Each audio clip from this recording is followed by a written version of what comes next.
राम कृष्ण हरे जय जय राम कृष्ण हरे जय राम हरे जय राम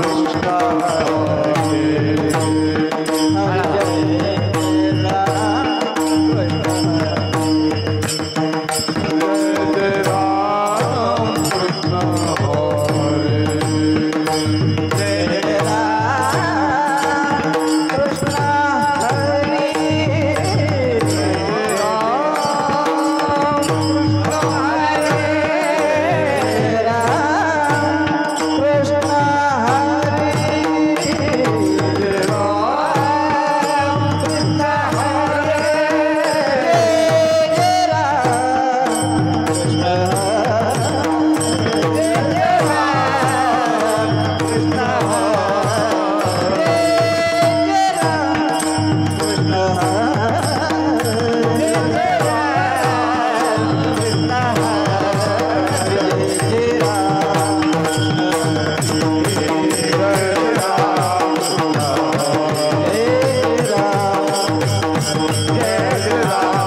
रूप पाहतालोचनी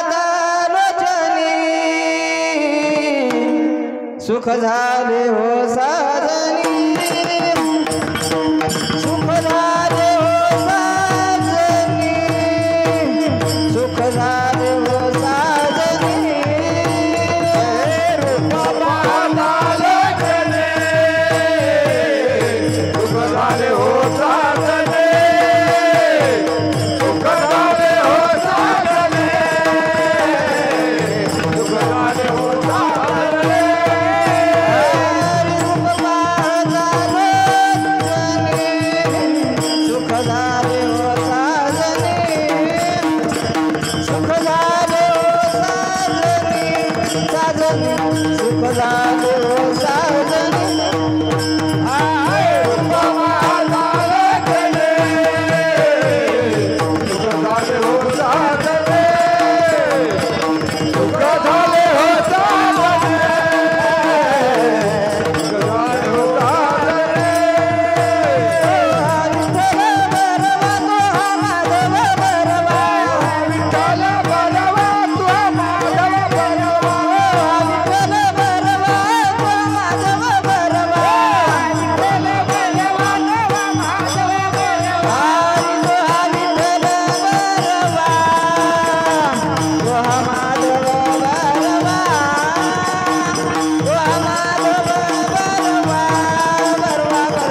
आगरा आगर सर्व सुखाचे आगर सर्व सुखाचे आगर परिवार सुखाचे आगरा परिवार सुखाचे आगरा बाप रखुमा देवीवर रखुमा देवीवर तो विठ्ठल बरवा तो विठ्ठल बरवा बाप रखुमा देईवर बाप रखुमा देईवर विठ्ठल बरवा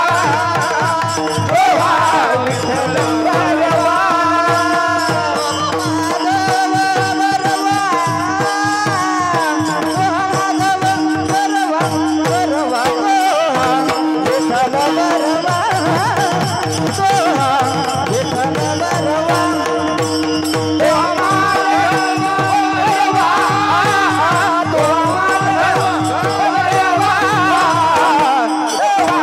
विठ्ठल बरवा विठ्ठल बरवा जय जय राम कृष्ण जय राम कृष्ण जय राम कृष्ण जय जय राम कृष्ण हरे जय जय राम कृष्ण जय जय जय जय जय जय जय जय जय राम कृष्ण हरे जय जय जय जय जय जय राम कृष्ण जय जय जय जय जय जय जय जय जय जय जय जय जय राम कृष्ण हरे हरे हरे जय जय राम कृष्ण राम राम राम राम राम राम राम कृष्ण हरे हे राम हे राम हे राम राम राम राम राम राम जय जय राम कृष्ण हे जय राम कृष्ण जय जय राम कृष्ण हरे राम कृष्ण हरे जय राम जय जय राम कृष्ण हरे जय राम कृष्ण जय जय राम कृष्ण हरे जय राम जय जय राम जय जय राम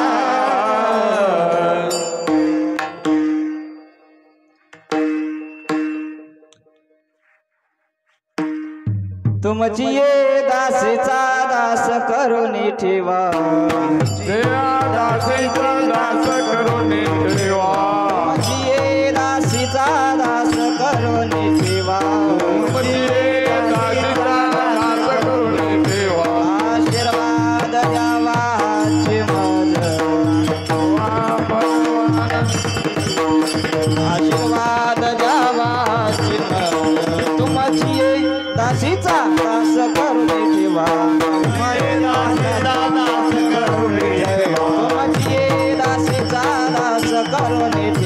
तुमची ये दासीचा दास करून ठेवा आशीर्वाद द्यावा चिमद आशीर्वाद द्यावा चिमद आशीर्वाद द्यावा नवविधा काय बोलिले भक्ती नवविधा काय बोलिले भक्ती द्यावे माझे हाती संत जनी माझ्या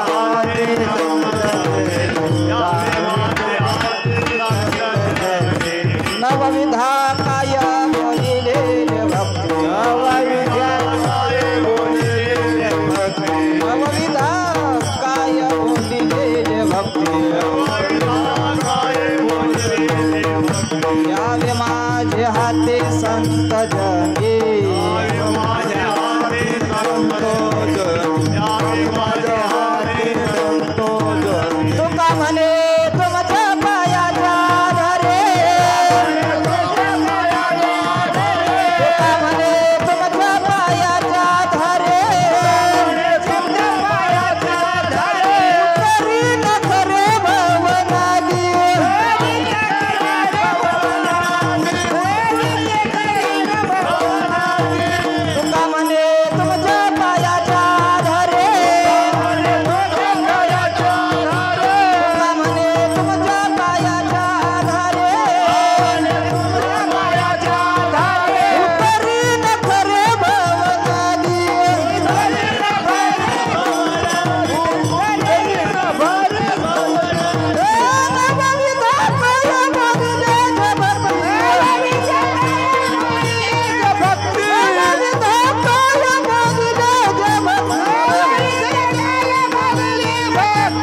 ढोबार कुमाई ढोबार कुमाई ढोबार कुमाई ढोबार कुमाई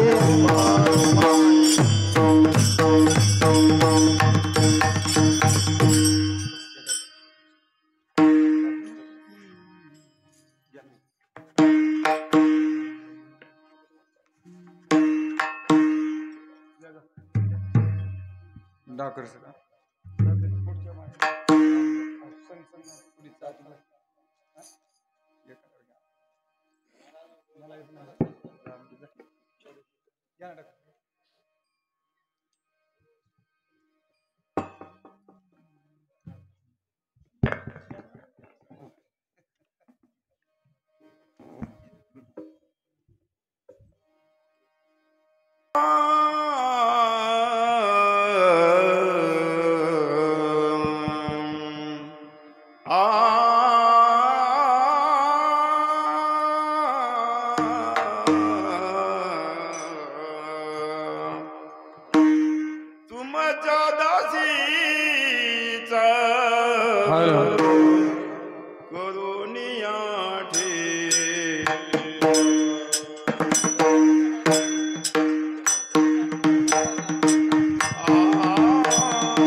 कुंडली प्रवर्ग हरे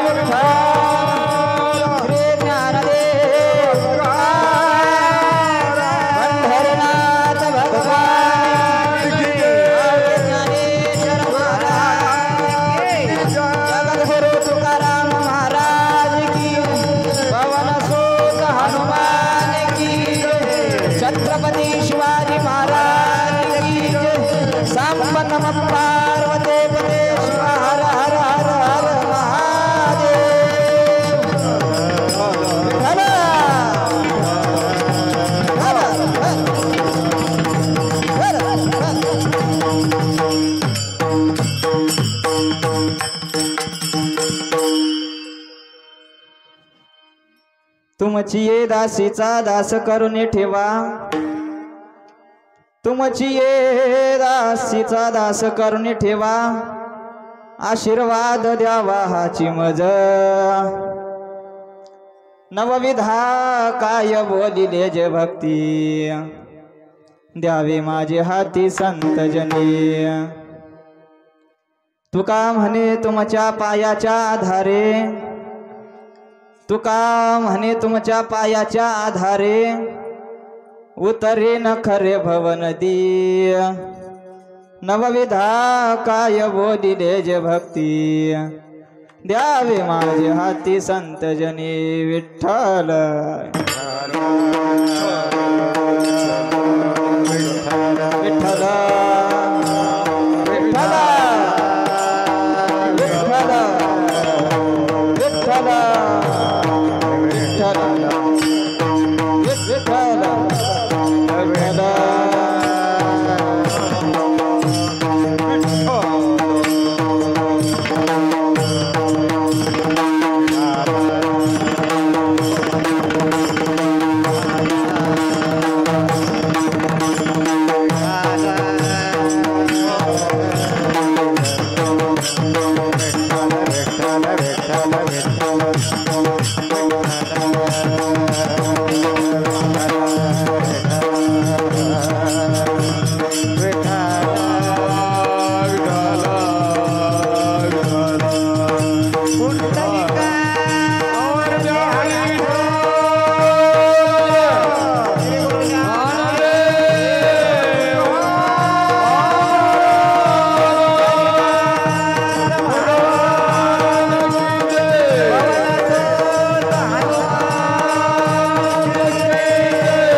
यम यम ब्रह्मा वरुणेन्द्र रुद्र मरुतस्तुन्वन्ति दिवैस्तवैर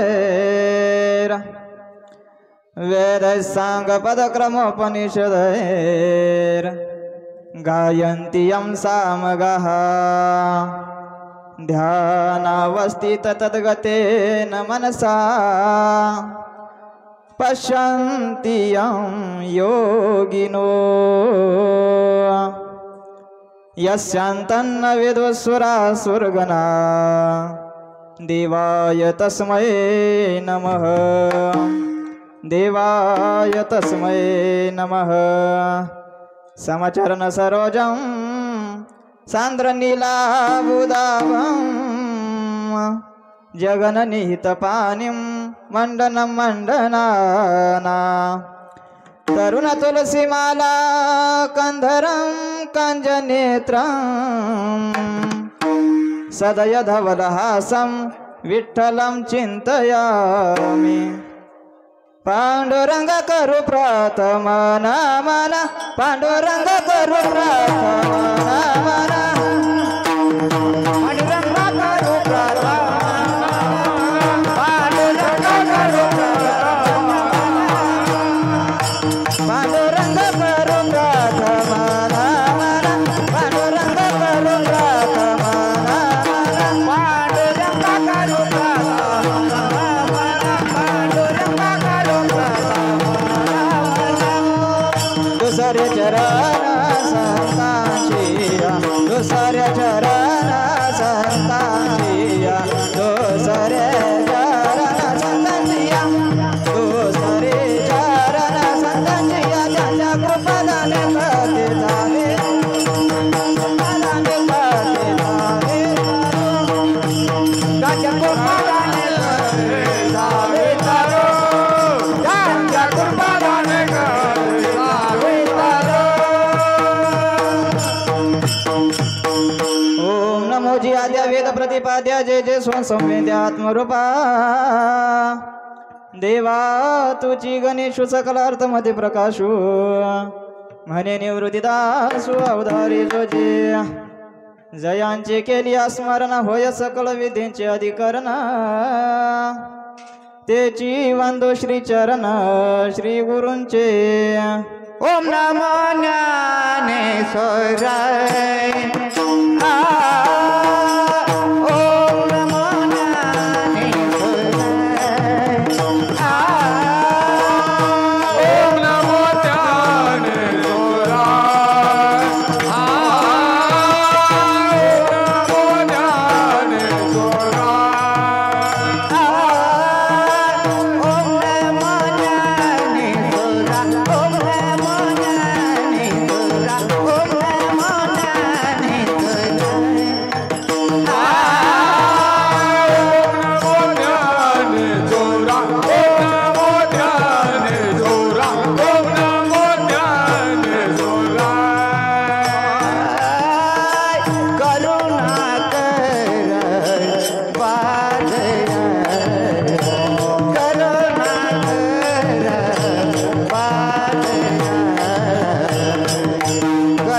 तुमची दासीचा दास करून ठेवा, तुमची ये दासीचा दास करून ठेवा, आशीर्वाद द्यावा हाची मज नवविधा काय बोलिले जे भक्ती, द्यावे माझे हाती संत जनी। प्रस्तुत प्राप्त प्रसंगी संप्राप्त सेवेसाठी निवडलेला अभंग संत श्रेष्ठ श्री जगद्गुरु तुकोबाराय यांच्या गाथ्यातील 3 चरणाचा अभंग आहे। प्रस्तुत अभंग श्री तुकोबारायांच्या गाथ्यातील संतपर प्रकरणातील आहे। विठ्ठल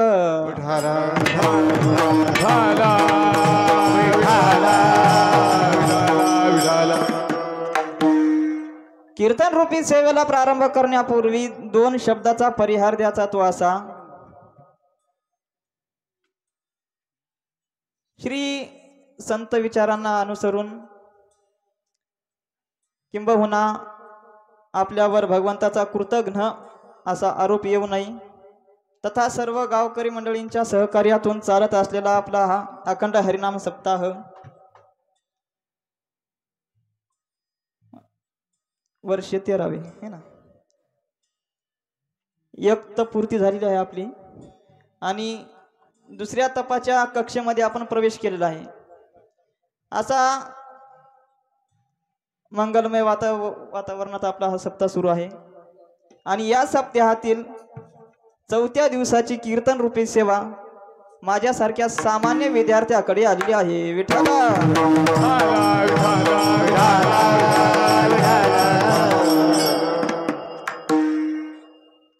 मी काय तसा असा काय मोठा काय महाराज नाही, काही नाही, आपल्या मधला एक सामान्य विद्यार्थी आहे। कीर्तन हरी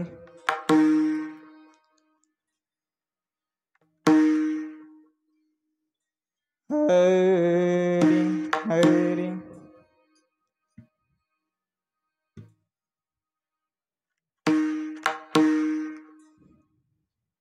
कीर्तन म्हटलं की काही नियम आहेत, त्या नियमानुसार वारकरी परंपरेने पहिल्या दिवसाचं कीर्तन झालं तर मंगलाचरण मंगल सांगावं लागतं त्याच्यामध्ये, आणि मधलं भक्ती ज्ञान वैराग्य आणि शेवटचं विनंती आणि नंतर काला असे एक कीर्तनाची स्टेप आहे. आणि त्या अनुषंगाला अनुसरून आज भक्तीपर संत प्रकरणातील भक्ती सांगणारा अभंग घेतलेला आहे. विठ्ठल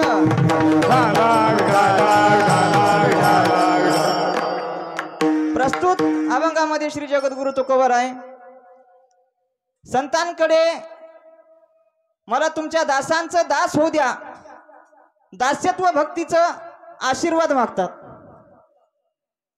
दास्यत्व भक्तीचं जर आपण कोणाला मागायला काही गेलो, मागणीचा व्यवहार कधी घडत असतो. एखादी वस्तू आपल्याकडे नसावी आणि त्या वस्तूची आपल्याला अत्यंतिक गरज असावी. जर आपल्याला अत्यंतिक गरज असेल तरच आपण कोणाकडे तरी काहीतरी मागतो. आणि जर गरज असेल आणि ती आपल्याला वस्तू भेटल्याच नंतर त्या वस्तूची किंमत पण होत असते. समजा एखाद्याला भूक लागली आणि आपल्या एका दरवाजावर एक याचक आला, त्याने हाक मारली, माय आहे का कोणी घरामध्ये? त्यावेळेस त्या घरातली महिला एक बाहेर आली. त्याला विचारलं, काय रे बाबा, काय पाहिजे तुला? तो म्हटला, काही नाही माय, 2 दिवस झालं माझ्या पोटामध्ये अन्नाचा कण सुद्धा नाही. काही भाकर पाणी भेटत असले तर मला द्या. ती म्हणाली, हे पाय बाबा, भाकर का सध्या स्वयंपाक का माझा सध्या झालेला नाही, रात्रीची आहे, रात्रीची चालेल का? तो म्हटला 2 दिवसाची असली तरी चालेल, कारण आता जर मी एक भाकर जर नाही खाली तर मी या क्षणाला मरू शकतो, एवढी बिकट अवस्था माझी आहे. त्यामुळे मला रात्रीची काय 2 दिवसाची असली तरी चालेल, पण ती द्या. असं ज्यावेळेस जो म्हणतो तेव्हा त्यावेळेस त्याला अत्यंतिक अन्नाची गरज असते. आणि तो काय करतो, शिळी भाकर असली तरी तो आनंदाने खातो. श्री ज्ञानोबराय ज्ञानेश्वरी 18व्या अध्यायामध्ये वर्णन करतात, भुकेली आपासी ओगरिले षड्रसी, तो प्रतिग्रासी तो शोभावे. जसं भुकेल्या पुढी शिळी भाकर जरी ठेवलं तर पंचपक्वानासारखं तो एका एका घासाला आनंद व्यक्त करत असतो. त्यावेळेस ज्याला गरज आहे आणि त्याला ती वस्तू भेटल्याच नंतर त्या वस्तूचे जे अनन्यसाधारण आपल्या जीवनामध्ये महत्व आहे ते महत्व त्याला कळत असते. आणि जर एखाद्याला न सांगता काही दिलं, न सांगता काही जर दिलं तर त्याला त्या वस्तूची किंमत राहत नाही. विष्णू पुराणामध्ये कथा येते, एकदा दुर्वास ऋषी जंगलातून परिभ्रमण करत होते. परिभ्रमण करत असताना समोरून त्यांना स्वर्गाचे राजे इंद्रदेव येताना दिसले. इंद्रदेव समोरून येत आहेत. दुर्वास मुनींना वाटलं समोरून राजा येत आहे आणि राजा येत आहे म्हटल्यावर त्याला काहीतरी दिलं पाहिजे. पण देण्यासाठी सध्या त्यांच्याकडे उपस्थित सध्या तसं काही नव्हतं, पण त्यांच्याकडे एक फुलाची माळ होती. चला म्हटले, काय घोर नाही, आपल्याकडे जे जसं असेल तसं आपण दान करूता. त्याने ती फुलाची माळ घेतली आणि इंद्रदेवाला अर्पण करण्यासाठी इंद्रदेवाकडे गेले. मग ती इंद्रदेवाने मुकाट्याने घ्यावा ना ती माळ. आता तो स्वर्गाचा राजा होता ना. आणि जे दुर्वास मुनी होते, दुर्वास ऋषी, ते काय सर्वसाधारण अशी मुनी ऋषी नव्हती. जर त्यानं नजर वाकडी जरी केली तर त्रिभुवनाला जाळू शकतील एवढं सामर्थ्य त्यांच्याकडे होतं. आणि त्यांनी जर ठरवलं तर प्रतिसृष्टी करतील असं त्यांच्याकडे एवढं सामर्थ्य होतं. म्हणजे कोणाला शाप जर दिला तर जागीच भस्म होतील. पण इंद्रदेवाला वाटलं मी स्वर्गाचा राजा आहे. एकदा महाभारतामध्ये दुर्वास ऋषी दुर्योधनाकडे गेले आणि दुर्योधनाकडे गेल्याच्या नंतर आता या दुर्योधन आणि पांडवाचं वैर, कटर वैरी. मग दुर्योधन आणि पांडवाचा त्यावेळेस 13 वर्षाचा वनवास चालू होता. मग दुर्योधनाला वाटलं दुर्वास ऋषी सोबत 60,000 शिष्याचा मेळावा आहे आणि या जर शिष्यासहित आपण या दुर्वास ऋषींना पांडवाकडे जर भोजनासाठी पाठवलं तर पांडव का या दुर्वास ऋषींचं भोजनाची पूर्तता करू शकणार नाहीत. मग हे काय करतील, त्या पांडवाला शाप देतील. म्हणजे काय होईल, माझा त्या पांडवासोबत युद्ध न करता वैरी मारल्या जाईल. म्हणजे किती दिमाग लावला बघा. साप तर मारायचा पण काठी मोड द्यायची नाही. राजकारण कसं करावं ते महाभारतातून शिका बरं. ते काय फडणवीस साहेबांनी काय मंत्र फुकले काय माहित, मी पुन्हा येणार म्हणजे आलेच बघा. हे राजकारण शिकायचं तर त्या महाभारतातून. पण देव मागे पुढे उभा राहे सांभाळीत आलिया घात निवारा या. पण पांडवांचा व्यवहार करणारे भगवंत श्रीकृष्ण परमात्मा होते. पण त्यावेळेस मग कृष्ण परमात्मा मधात आल्याच्यामुळे ते पांडव त्या संकटातून वाचू शकले. पण इथं तसं नव्हतं. इथं इंद्राला वाटलं मी स्वर्गाचा राजा आहे, I am a king of स्वर्गाचा राजा. सध्याच्या काळामध्ये काय, पंचायतचा मेंबर जरी असला सध्या तरी अशी छाती ताणून चालतो, अशी गुंडी तुटेपर्यंत. आणि तो तर म्हटला मी स्वर्गाचा राजा आहे. माझी संपत्ती सांगू का तुम्हाला, माझी संपत्ती अशी रत्न आहेत की ज्याला डोळ्याने पाहता सुद्धा येणार नाहीत. दुसरीकडे रत्न ते पाहायला सुद्धा भेटत नाहीत. मला सांगा तुम्ही चिंतामणी बघितला कधी? चिंतामणी बरं, कामधेनू हे आपल्या जर्सी गाय बघितली असली, कामधेनू नाही. अमृत बघितलं का, अमृत, कल्पतरू, हे अशी गमत आहे. आपल्याला डोळ्यानं बघायला सुद्धा जी वस्तू भेटत नाही आणि त्या वस्तूच्या खाणीच्या खाणी स्वर्गामध्ये आहेत. श्री ज्ञानोबा 9व्या अध्यायामध्ये वर्णन करतात.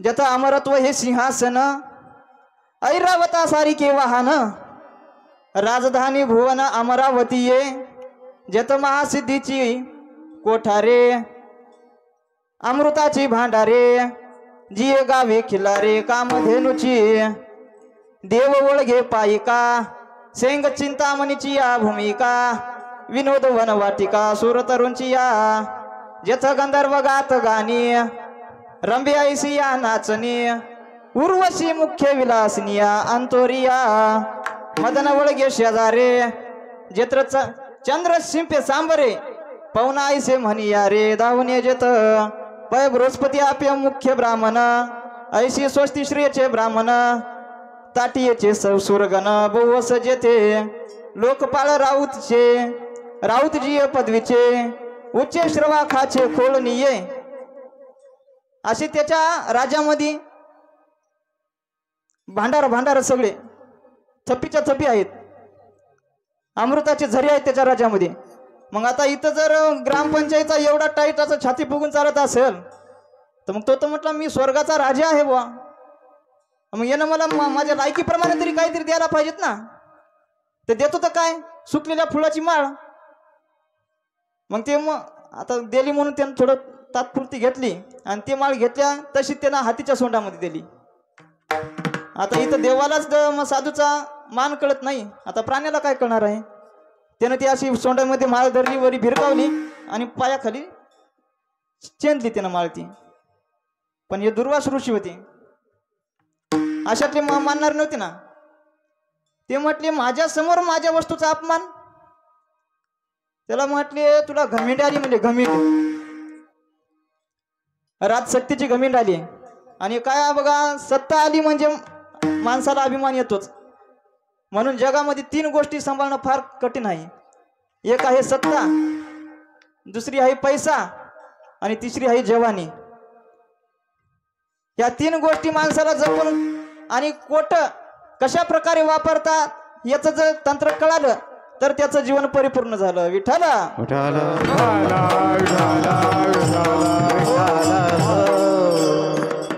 सत्ता, पैसा आणि जवानी हे माणसाने जपून वापरलं पाहिजेत. आता आम्ही आळंदीला असते वेळेस कुठं बाहेर जरी जायचं झालं तर आम्ही असे याच युनिफॉर्मवर जायचो. एकदा मी बस स्टँडला एसटीची वाट बघत बसलेलो होतो.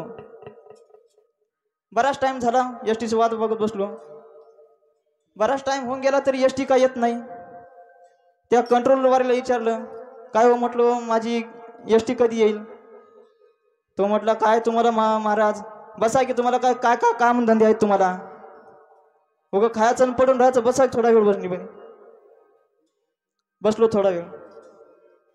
पण त्या टायमामध्ये बाजूचं कॉलेज सुटलेलं होतं आणि कॉलेज सुटल्याचं असल्याच नंतर ते कॉलेजची मुलं त्या बस स्टॉपमध्ये येऊ लागली आणि येता येता एक जोडपा असं होतं, एक मुलगा आणि मुलगी गळ्यामध्ये हात टाकून आलेली होती. ते समोरून येताना दृश्य बघितलं मी जिथं बसलेलो होतो तिथं म्हटलं चला आता जाऊ द्या, आपलं काय सध्या कॉलेजचं दिवस राहिलेले नाहीत, कॉलेज झालेलं आहे आपलं आता आणि आपण एक परमार्थिक क्षेत्रामध्ये आहोत सध्या, म्हणून या पोरासोबत बसणं काही योग्य नाही. कारण हे कधी कोणाची टिंगल करतील काय करतील, कारण त्या काही कळत नाही त्या मुलांना. मग ती जागा सोडली, मी बाजूला जाऊन बसलो. ते मुलं मग साईडला बसले. ती एक मुलगा आणि मुलगी एकमेकाच्या तोंडाकडे असं सारखं निहाळून बघत होती सारखं. आता मी विचार केला, हे आताच माझ्या समोरून दोघं गळ्यामध्ये हात घालून आले आहेत आणि एकमेकाच्या तोंडाकडे असं नवीन बघलेल्या माणसासारखं काय बघतात. टकमक टकमक टकमक एकाकडे बघायला लागली, पण एकाकडे. मग तेवढ्यामध्ये ती मुलगी म्हणाली, तुला माझ्या डोळ्यामध्ये काय दिसतंय? काय का मला गडा म्हणलो आता. बरं चला ठीक आहे, एका दिवस कचरा बिचरा गेलेला असेल. परत मुलगी म्हणाली, तुला माझ्या डोळ्यात काय दिसते?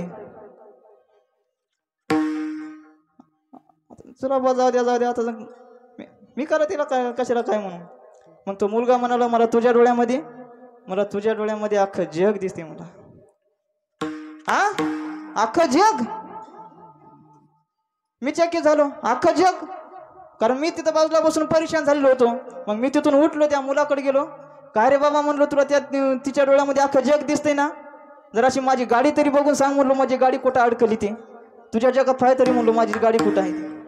हे असं रांगडा असते बघा हे तरुण. पण म्हणजे कुठं काय करावं, कोणाशी काय बोलावं, समाजात वावरताना कसं वागवायचं, हे काही भान राहत नाही त्यांना. म्हणून 3 गोष्टी सांभाळणं फार कठीण आहे: सत्ता, पैसा आणि तरुणता. इंद्रदेव म्हणाला, मी स्वर्गाचा राजा आहे, यानं मला सुकलेल्या फुलाची माळ दिली. जरा माझं स्टेटस पाहून तरी द्यायला पाहिजे होतं. पण त्या ऋषीनं दिलेल्या त्या वस्तूचा अपमान झाल्यामुळं त्या ऋषीने त्याला शाप दिला, जाय मला, तुला सत्तेची घमंड आलेली आहे ना, तुझी सर्व सत्ता नष्ट होईल म्हणला. सर्व तुझी संपत्ती आहे ते पाण्यामध्ये जाऊन पडेल. मग तेव्हापासून इंद्रदेवाची सर्व संपत्ती पाण्यामध्ये पडली. मग नंतर प्राप्त झाली ते समुद्र मंथन करून झाली नंतर. पण मला काय सांगायचं, इंद्राला त्या वस्तूची गरज नव्हती. म्हणजे कोणाला काय द्यायचं त्याला त्या वस्तूची गरज असावी. गरज नसताना जर एखाद्या आपण कोणाला काही दिलं तर त्याला त्या वस्तूची किंमत राहत नाही महाराज. म्हणून देताना कोणाला त्या वस्तूची गरज असली पाहिजे. आणि कोणाला आपण मागायला गेलोच कुठं, जर पुढचा माणूस कोण आहे, त्याच्याकडे काय मागावं हे पण समजलेलं पाहिजे. आता आम्हाला विचारतात, महाराज आहे काय चुना? अरे आम्ही का चुना खाणारे दिसलो का तुला? आम्हाला विचारतात, महाराज चुना आहे काय? आता काही गावामध्ये ती माणसं एवढे राहतात, ती कीर्तनात येताना तरी काय सुद्धा यायला पाहिजेत ना. ते पार्लं एवढा बघत ते गुटखा काय ते मटेरियल वगैरे काय ते राहते त्याचं ते खाऊन येतात. आणि ते माळ घालताना आता पार्लं की महाराजाचं तोंडापाशी तोंड येते त्याचं, एवढा असं भाप मारते त्याची, महाराज शेकरून पडायच्या माग. आणि ते विचारताना, महाराज आहे का थोडा चुना तंबाखू? अरे आपण कोण आहोत, कोणाला बोलतोय, काय मागतोय याचं भान काहीतरी पण नाही.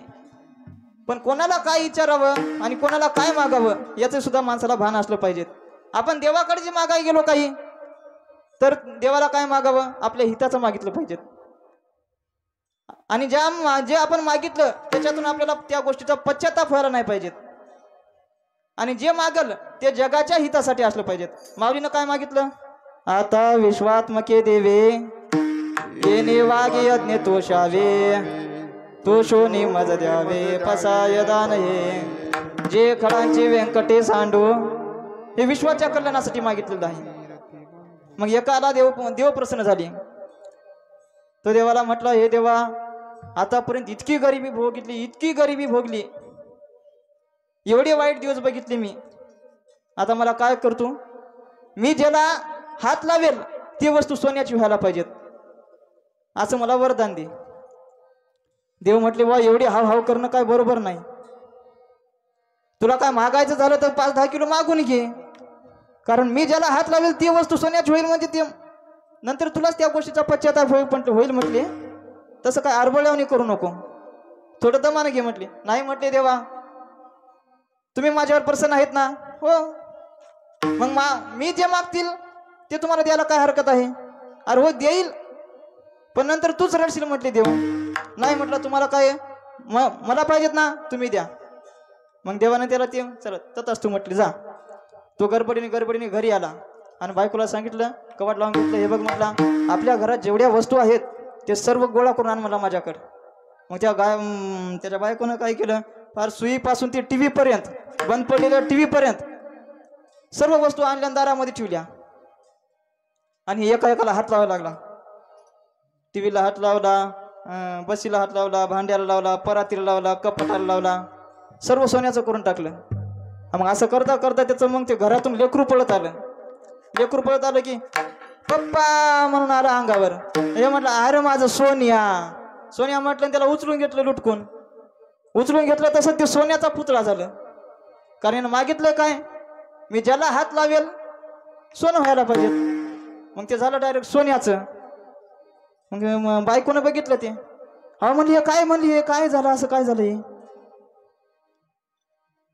ते म्हटलं, हे बघ जरासं चूक झाली म्हटला, असं मी देवाला मागितलंय आणि ते देवाने दिलंय मला, पण आता काही नाईलाज आहे.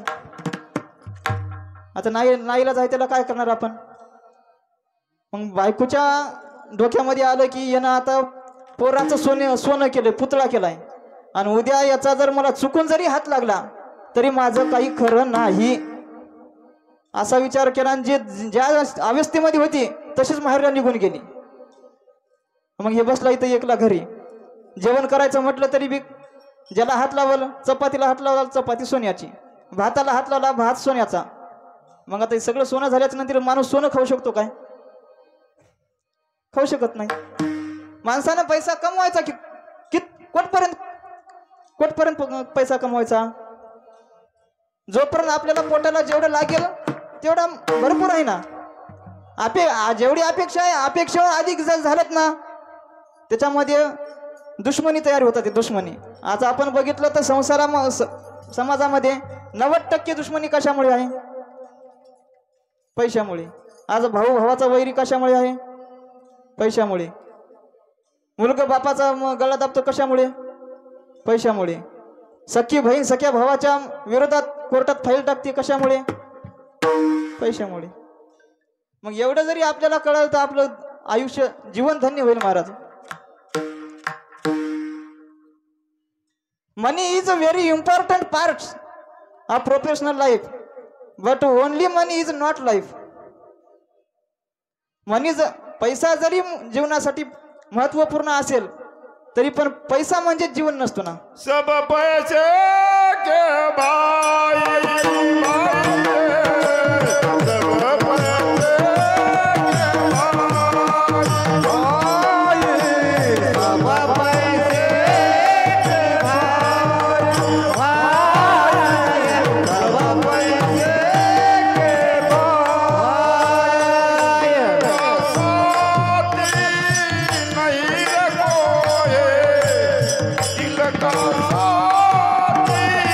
नहीं रे कोई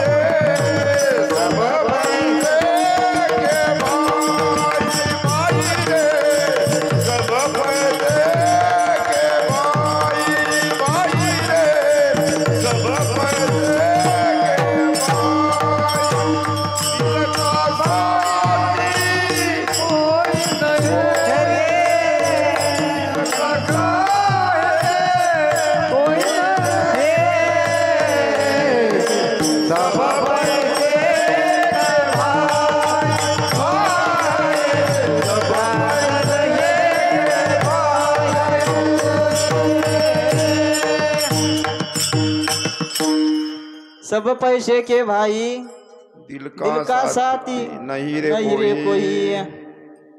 आज सर्वांना काय पाहिजे? पैसा. पण पैसा असावं कुठपर्यंत?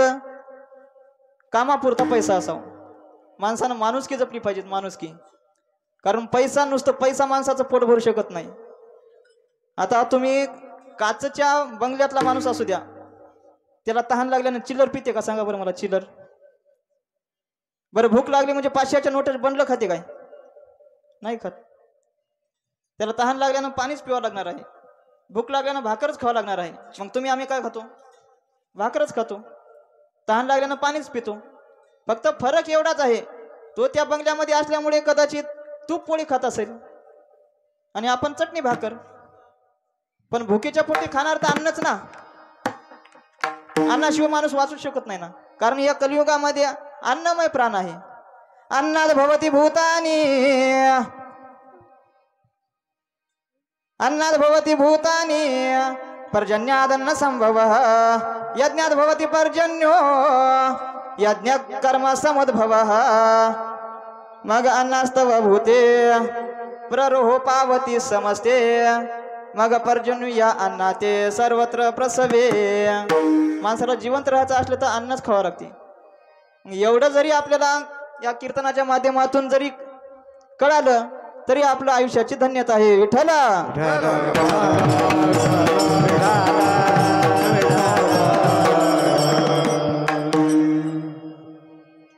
म्हणजे आपण कोणाला काही मागितल्यास नंतर आपल्याला त्या गोष्टीचा पश्चाताप नाही व्हायला पाहिजे. त्यानं मागितलं काय, मी ज्याला हात लावेल ते सोनं व्हायला पाहिजेत. मग नंतर त्याला पश्चाताप झाला, माझं पोरग पुतळा झालं, माझी बायको मला सोडून गेली आणि मी इथं अन्न न करता मरायला लागलो, कारण सोनं तर खाऊ शकत नाही ते. मग ते नंतर पश्चाताप करायला लागलं. म्हणून सांगायचं की आपण जे मागतो त्याच्यातून आपल्याला पश्चाताप नाही व्हायला पाहिजेत. आमच्या माता माऊलींना काय असते, एखादा चमत्कारी बाबा दिसला की माता माऊली लगेच त्याच्या पाठीमागे जात असतं बघा. चला म्हणले कोणत्या तरी त्या डोंगरावरचा महाराज एवढा चमत्कारी आहे की त्याच्या पायाला नुसतं हात जरी लावलं लगेच आपलं काम होते. लगेच काम. त्याला काय वाऱ्या करायची नाही, काही दक्षिणा पण द्यायची नाही, फक्त पाया पडायचं. पाया पडलं की झालं का. मग कुठं सैलानीला जातात, पीर साहेबाला जातात, कोटं एवढे देव करतात. आमच्या इकडे एक अशी म्हातारी, तिच्याला मुलाचं लग्न होत नव्हतं. मग ते तिनं अशी ऐकली, ते म्हणजे नाही द्वारकाबाई तिकडे ते डोंगरावर महाराज आलाय बघ, आणि त्याला काय नाही फक्त नुसतं पायाला हात लावलं तरी आपलं काम झालंच बघ. मग ही घाई गेली तिथं, महाराजाच्या पायावर लोटांगण गाठलं. जय हो भोले बाबा. महाराज म्हणले काय बाई काय मागणं आहे तुझं? नाही बाबा म्हटली, मला माझ्या पोराचं लग्न होत नाही, माझ्या मुलासाठी काहीतरी लग्नाची व्यवस्था करा. तो म्हटला काय हरकत नाही, म्हटला जा. म्हटला आजच्या 1 महिन्याखाली तू मुलाचं लग्न होईल, मला जाय. म्हटला गेले, आशीर्वाद घेतला, गेलं घरी, गेलं लग्न. मग सैरीधारी आली, लग्न झालं. आणि नवस करून मागलेल्या सुनेनं 6 महिन्यातच प्रसाद दाखिला. 6 महिन्यातच तिनं सासू सासऱ्याला वायली केलं बघा. ती म्हटली माझ्याकडं सासू तरी राहील, नाही तर सासरा तरी राहील, दोघांपैकी फक्त एकच राहील, आणि एक तुमच्या मोठ्या भावाकडं. मग हिनं ठेवून घेतली सासू आणि दुसऱ्यानं घेऊन गेलो सासरा. मग दुसऱ्या दिवशी मग दोघाला वेगळं केलं. हे सासू बसली वट्ट्यावर, दुसऱ्या दिवशी बिना चहा पाण्याची बसली वट्ट्यावर, तिकडून सासरा बसला वट्ट्यावर तिकडून, आणि एकूण एकडं टुकमुक बघतात. मग त्या सासू विचार करते, माय म्हणजे काय नवस केले आणि अशी अवदसा आली म्हणजे माझ्या पदरामध्ये. तेच म्हणते म्हातारा म्हणते तुला काय होता नव्हता म्हणते, इकडं मार तिकडं मार. ते पोरग ते म्हातारा म्हणते तिकडं. आता काय म्हणते आता, आणि बोलायचं नाही एकोण एकाला कोण आधी बोलल ते मग ते दोन्ही त्याच्याकडेच. मग फक्त खुना करायच्या, म्हातारा म्हणते वैस मेरे सामने तुझे देखता रहूं, द्वैत मेरे सामने तू कुछ कहे ना मैं कुछ कहूँ ना, तू कुछ कहे ना मैं कुछ कहूँ. बैठ बैठ मेरे सामने तुझे देखता रहूं बैठ।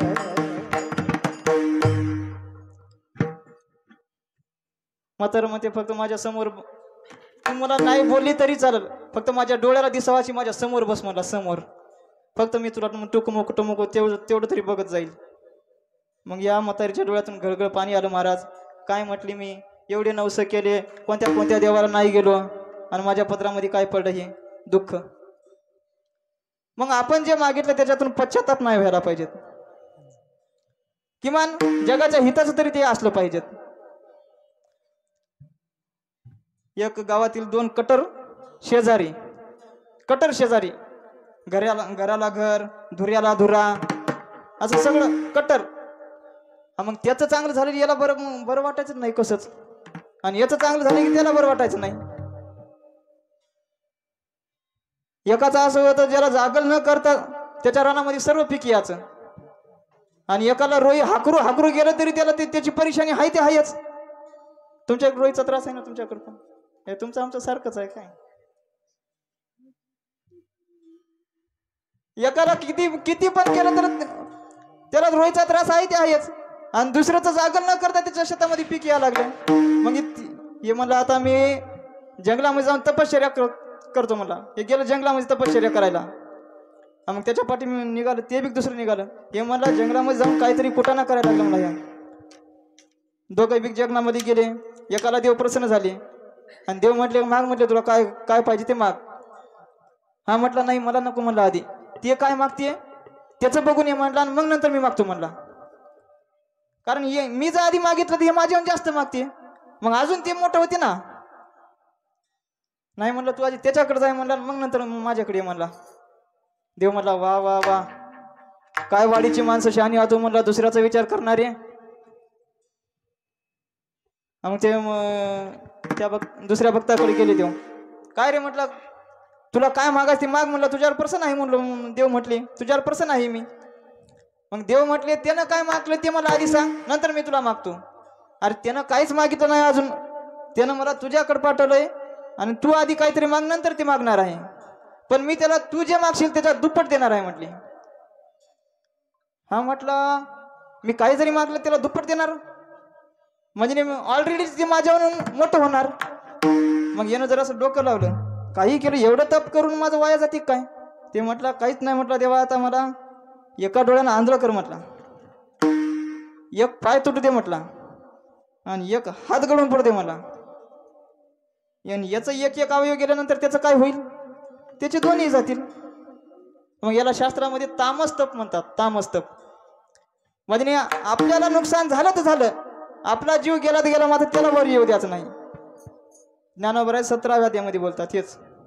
हे नाना परी घाया सुतोडे पै धनंजया, नाश कीजे पुढीला नाशावया, घातू कीजे पुढीला नाशावया.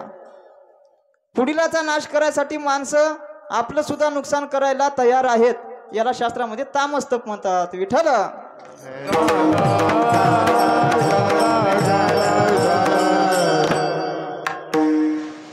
मग आजच्या अभंगामध्ये जगद्गुरु तुकोबाराय मला तुमच्या दासांचा दास करा म्हणतात.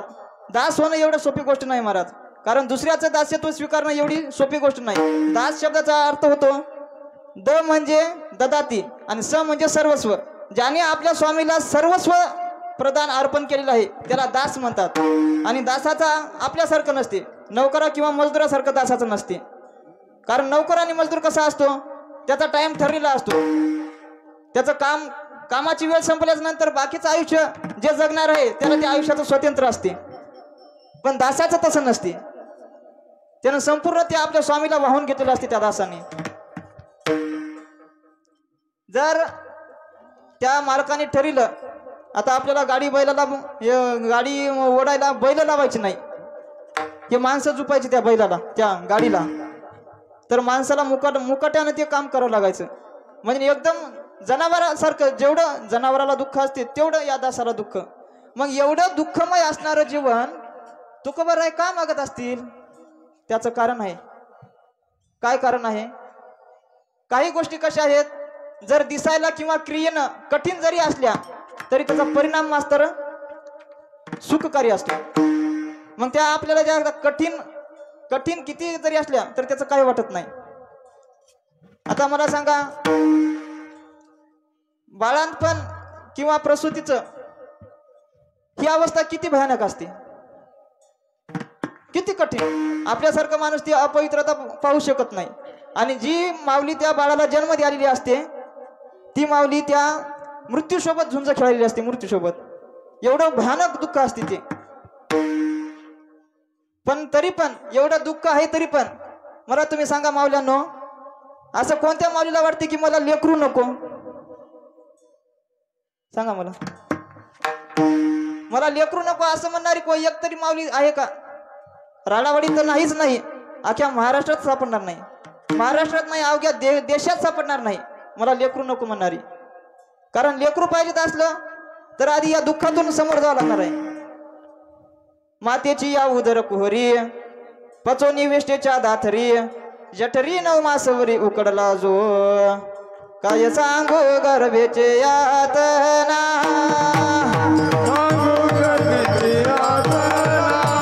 माझा भोगिता नारायणा, माझा भोगिता नारायणा, आमचा माळा मोत्र जाना,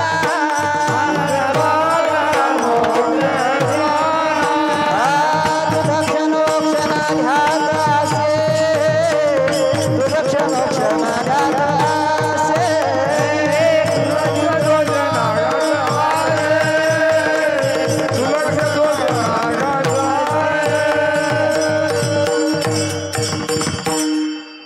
जसं डाळीच्या डाळीमध्ये जे डाळीचे फळं म्हणतो आपण त्याला, जसे उकडतात डाळीतले फळं, तेवढं दुःख त्या मायेच्या गर्भामध्ये त्या लेकराला होत असते. इतकं भयानक दुःख असते ते. पण हे झालं लेकराचं दुःख. आता माईचं दुःख केवढं असते, जे बाळांतपण आहे या शब्दात त्या माईचं दुःख सामावलेलं आहे. त्या बाळांतपणाची जर आपण फोड केली, बाळ प्लस अंत बरोबर बाळांत, एक बाळ तरी जन्माला येईल, नाहीतर माऊलीचा त्या मृत्यू तरी होईल. म्हणजे मृत्यूसोबत ते झुंज खेळलेली असते. एवढं भयानक दुःख असते त्या बाळांतपणाचं. पण तरी त्या माऊलीला काय, त्या दुःखाचं काहीच वाटत नाही. अशी एक सुद्धा माऊली आपल्याला सापडणार नाही की हे मला दुःख नकोच, हे दुःख माझ्या जीवनात यायलाच नको, मला लेकरू नको, काहीच नको. पण नाही, आपण बघा 4-2 वर्ष जर लेकरू व्हायला लग्न होऊन उशीर झाला तर काय धावपळ असते महाराज मायबापाची. याला नारळ फोड, त्याला नारळ फोड, त्याला नारळ फोड, याच्या वाऱ्या कर, त्याच्या वाऱ्या कर लेकरू होण्यासाठी. म्हणजे काय, ते दुःख मागून घेतात. हे दुःख आम्हाला याच्या दुप्पट दुःख असलं तरी चालेल, पण आम्हाला लेकरू पाहिजेत. कारण ते लेकरू झाल्याच्या नंतर जे आनंद होत असतो त्या बाळंतपणाच्या त्या दुःखाहून 1000 पटीनं जास्त असतो तो आनंद. म्हणून त्या माऊलीला त्या दुःखाचं काहीच वाटत नाही. मग या दास्यत्व जीवनाचं एवढं दुःख जरी असलं तरी पण त्याच्यातून आनंद मिळणारा हा अनंत पटीनं श्रेष्ठ आहे. कारण संतांच्या चरणापाशी अपार अपार सुख आहे. सुख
कारण सुख कुठं आहे तर संताच्या पायापाशी सुख आहे. आणि या सुखासाठी, या सुखाचा भोग घेण्यासाठी जे भगवंत आहे आपलं वैकुंठ धाम सोडून या संतापाशी येत असतो. ज्ञानोबा नव्या अध्यायामध्ये बोलतात, तो मी वैकुंठी नसे वेळू एक भानु बिंबी